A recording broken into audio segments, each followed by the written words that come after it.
everyone. Welcome to the e-lecture series Phagma Ignite, an initiative taken by LJ Institute of Pharmacy. I'm Dr. Jignesha, working as professor in the Department of Pharmaceutical Quality Assurance at LJ Institute of Pharmacy. In today's class, we will continue with the topic that is UV visible spectroscopy. Now, as all of you know that in the last class we have gone with the theory which is involved in UV visible spectroscopy and different types of transitions that takes place in UV spectroscopy. In today's class we will continue with a law which is known as Bees and Lambert's law. And basically it is a law which governs the absorption of radiation. So absorption of radiation by a sample is governed by a particular law which is known as Bees and Lambert's law, and this was developed by two different scientists. And this particular law, it states that there is a linear relationship which exists between the concentration of the sample and the absorbance of the solution, and this enables the concentration of the solution to be calculated by measuring the absorbance of the sample. Now, if we go through the Bees law states that when a beam of monochromatic light, when it is allowed to pass through a homogeneous solution, it is found that the rate of decrease in intensity of the transmitted radiation with increasing concentration of the absorbing species is directly proportional to the intensity of the incident radiation.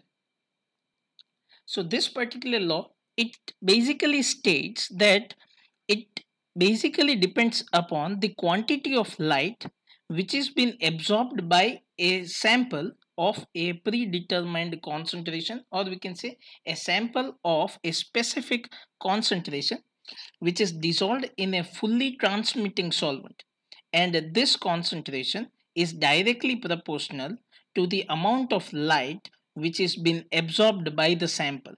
As a result, Beer's law, it states that the concentration of the sample, it is a variable part of a particular experiment.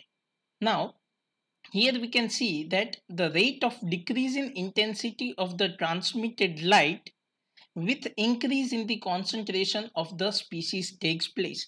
It means that if we increase the concentration of the sample, the amount of light which is transmitted, it decreases, and it is directly proportional to the intensity of light which we are imparting to the sample. Now, if we take this particular statement in terms of an equation, then we can get that minus di upon dc is equal to k into I0, where the I, it indicates that intensity of the transmitted radiation, and C indicates the concentration of the sample. Negative sign, it indicates decrease in intensity of the transmitted radiation, and I0, it indicates the intensity of the incident light, and K is the proportionality constant. So if we integrate the above equation, finally we would get I is equal to I0 e raised to minus kc. So on the basis of the equation, we can predict that the intensity of the transmitted light is inversely proportional to the concentration of the sample. As a result, this particular statement, it holds true with different kind of concentrations present in the sample, as well as this statement holds true in terms of use of monochromatic light only, because a polychromatic light may not be used, or it is not being used in case of UV visible spectroscopy. Now coming to the another law that is known as Lambert's law.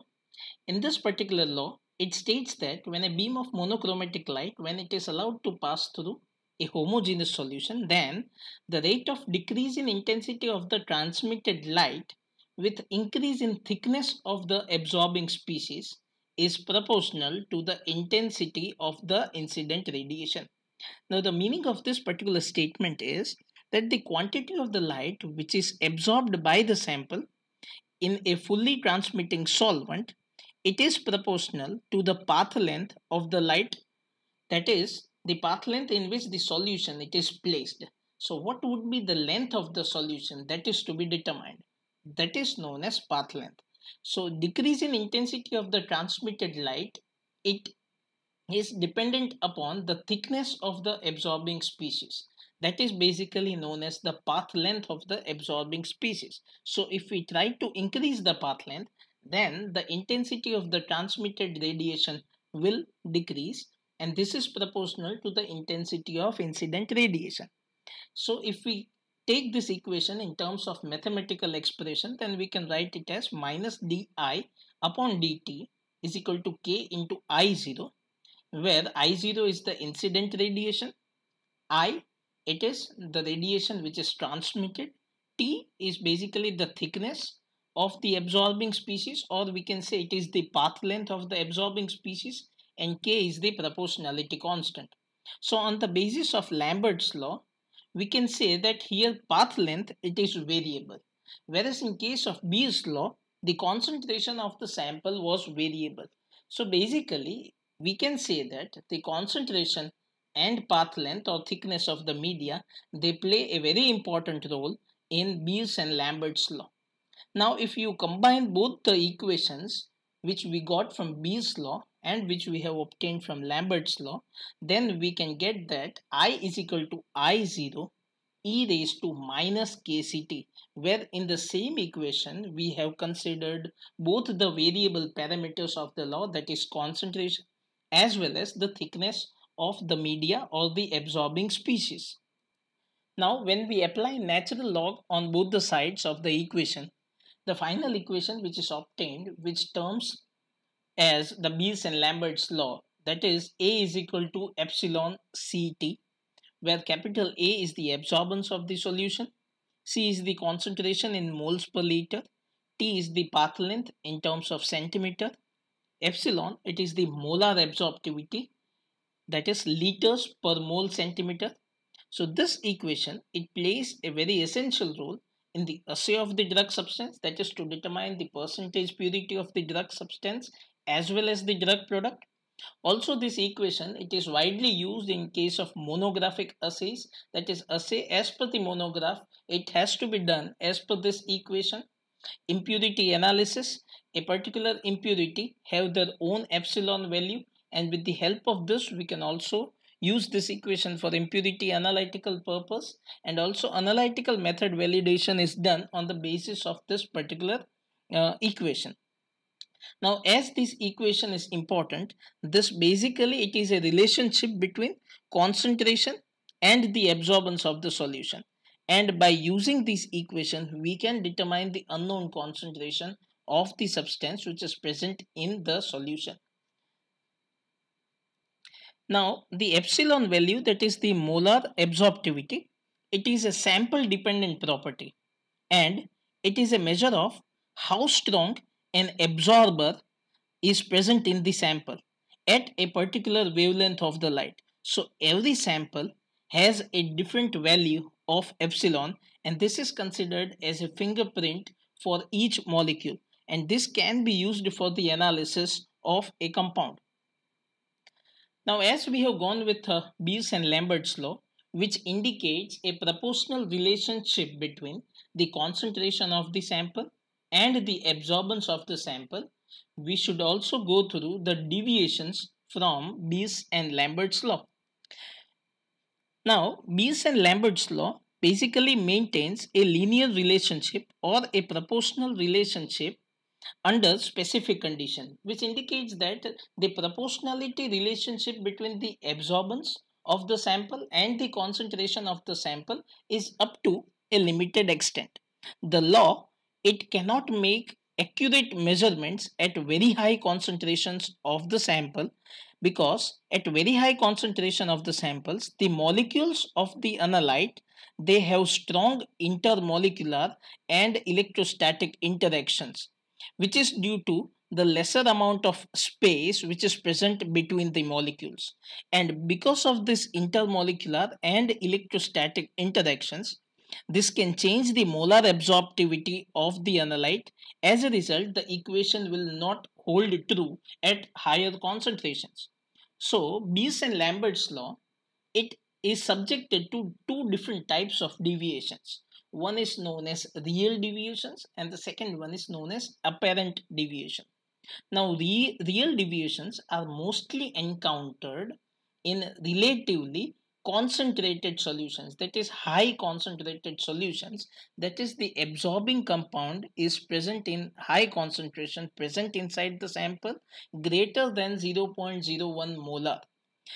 In such high concentrations, the Beers and Lambert's law will show deviation and will not show a proportional relationship between absorbance and the concentration.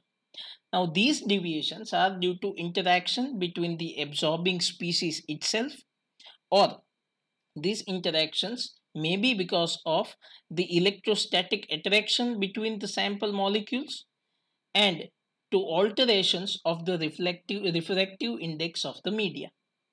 Now, most common which are found are the apparent deviations. So, if you compare real and apparent deviations, real deviations are rarely found, but most commonly we encounter apparent deviations. Apparent deviations are because of three particular reasons. One reason is the chemical deviation.